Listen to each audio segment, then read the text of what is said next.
आजच्या लेक्चरमध्ये कर्नाटकातील वर्चस्वासाठी इंग्रज आणि फ्रेंच यांच्या दरम्यान झालेले संघर्ष आणि या संघर्षातून उद्भवलेली कर्नाटकची 3 युद्धे हा घटक अभ्यासणार आहोत।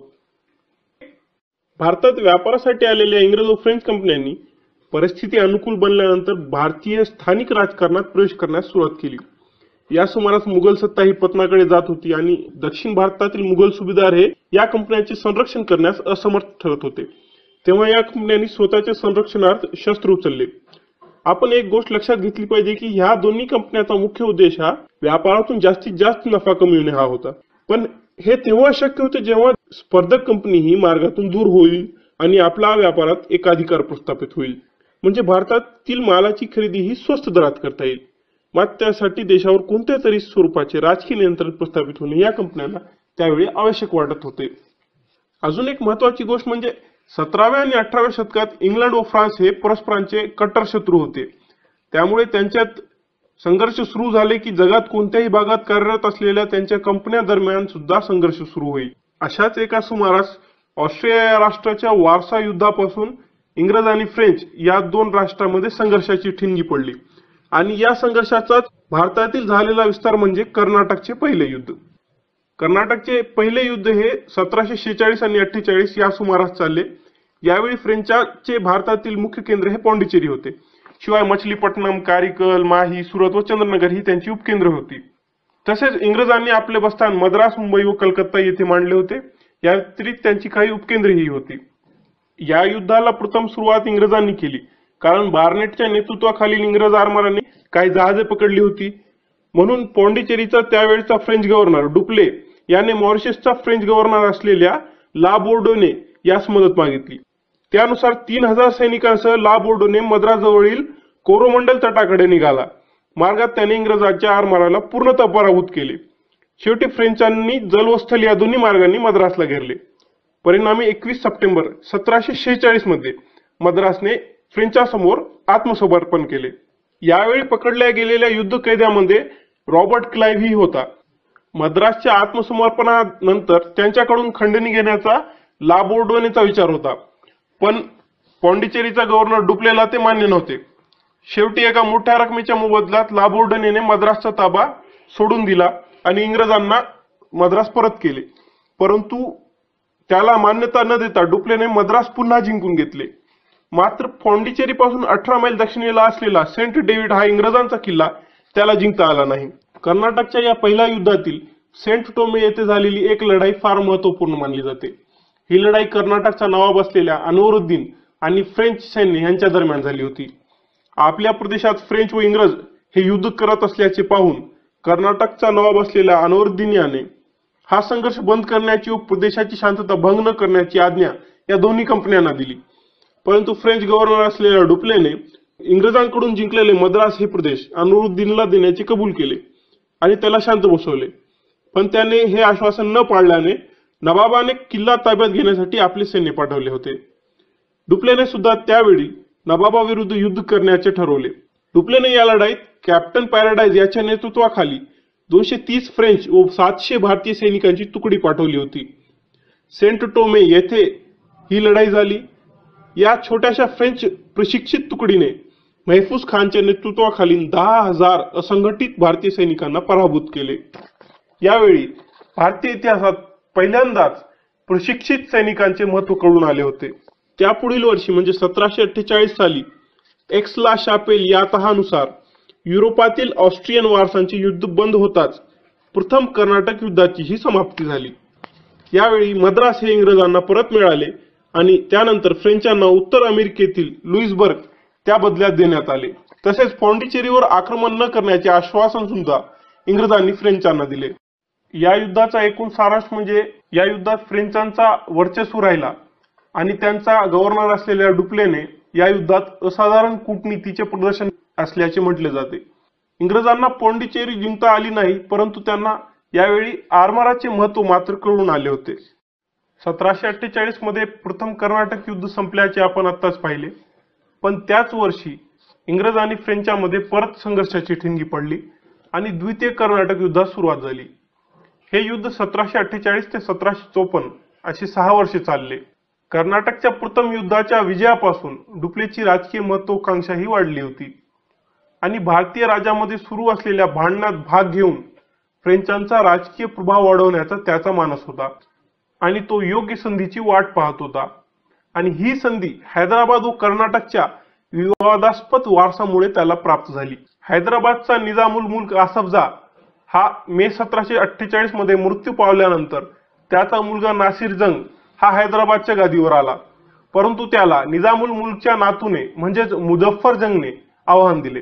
याच वेळी कर्नाटकचा नवाब अनवरुद्दीन आणि त्याचा मेहुणा चंदासाहेब यांच्यामध्ये संघर्ष निर्माण झाला. या राजकीय स्थितीचा फायदा घेत डुप्लेने मुझफ्फर जंग व चंदासाहेब यांना समर्थन दिले, तर इंग्रजांनी त्यांचे प्रतिस्पर्धी असलेल्या नासिर जंग व अनवरुद्दीन यांचा पक्ष उचलून धरला होता. प्रत्यक्ष युद्धाच्या वेळी मुझफ्फर जंग, चंदासाहेब व फ्रेंच सैन्याने 3 ऑगस्ट 1749 रोजी वेल्लोर जवळ अंबूर येथे अनवरुद्दीनला पराभूत केले आणि त्याला ठार मारले. त्यानंतर चंदासाहेब हा कर्नाटकचा नवाब बनला.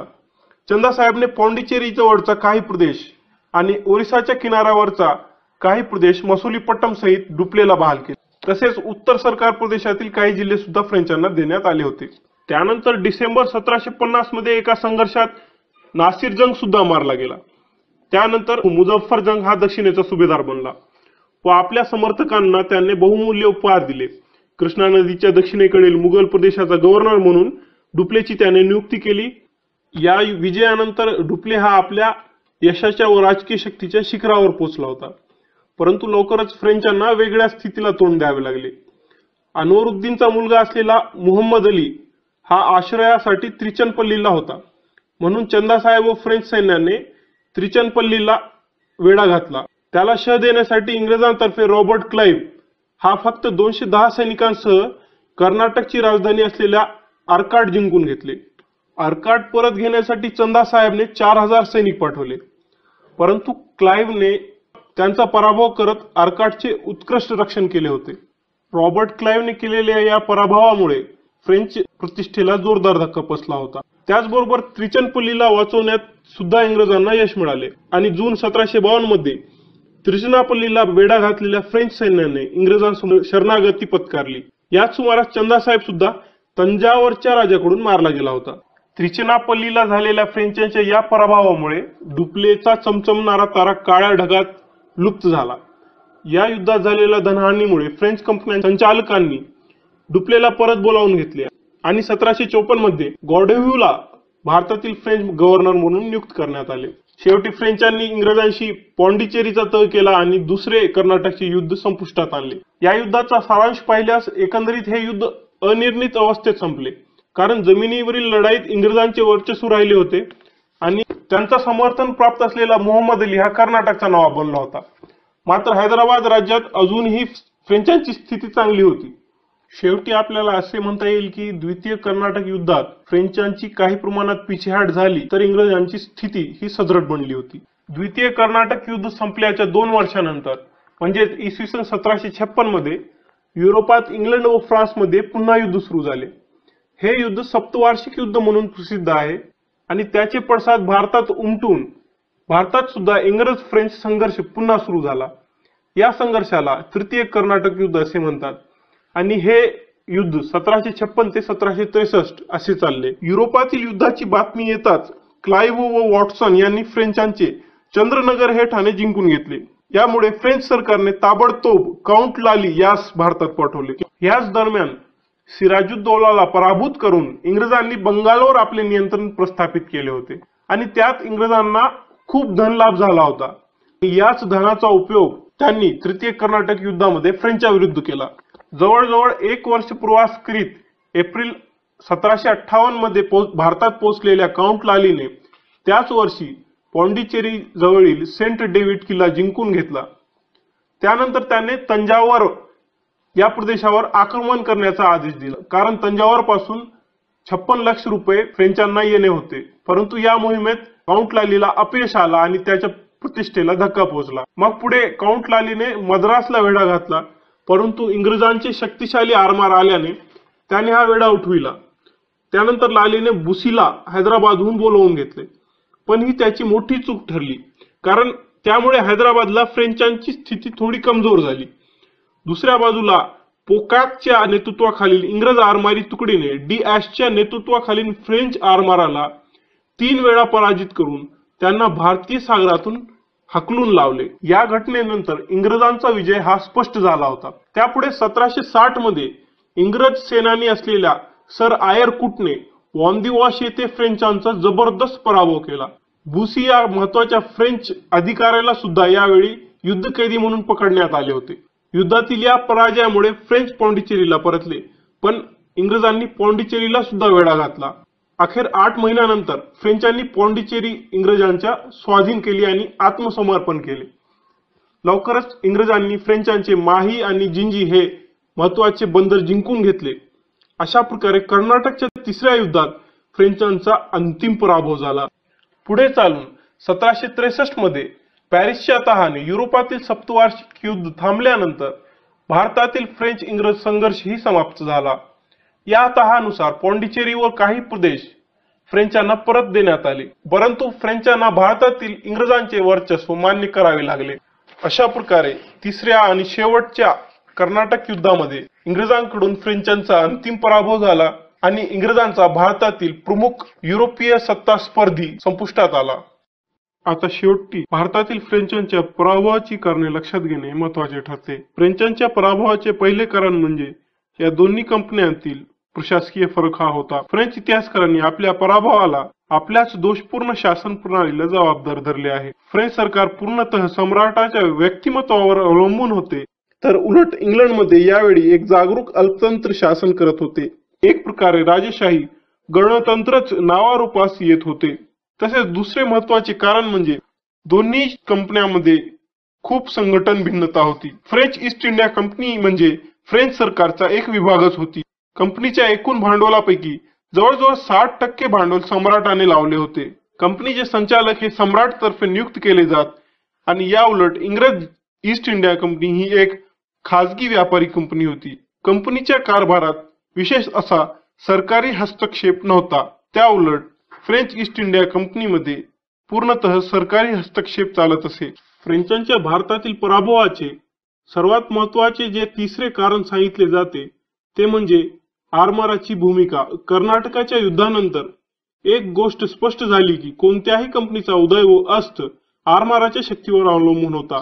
1746 मध्ये युद्ध सुरू होताच फ्रेंच कंपनीला प्रारंभी सागरावर व नंतर जमिनीवर यश मिळाले। अर्थात त्यावेळी इंग्रज आरमार निष्क्रिय होते, तोपर्यंत डुप्लेला यश मिळाले। मात्र सप्तवार्षिक युद्धाच्या काळात इंग्रज आरमार एकदम सक्रिय झाले होते, त्यामुळे काउंट लालीला डुप्ले इतके यश मिळू शकले नाही। चौथे महत्वाचे कारण नेतृत्वाच्या तुलनेनुसार बघता येते। वैयक्तिक दृष्टीने पाहता क्लाइव्ह सॉन्डर्स आणि लॉरेन्स पेक्षा डुप्ले आणि बुसी कमी नव्हते, पण क्लाइव्ह प्रमाणे डुप्ले हा सैनिक नव्हता आणि त्याला सैनिकांमध्ये जोश उत्पन्न करता आला नाही।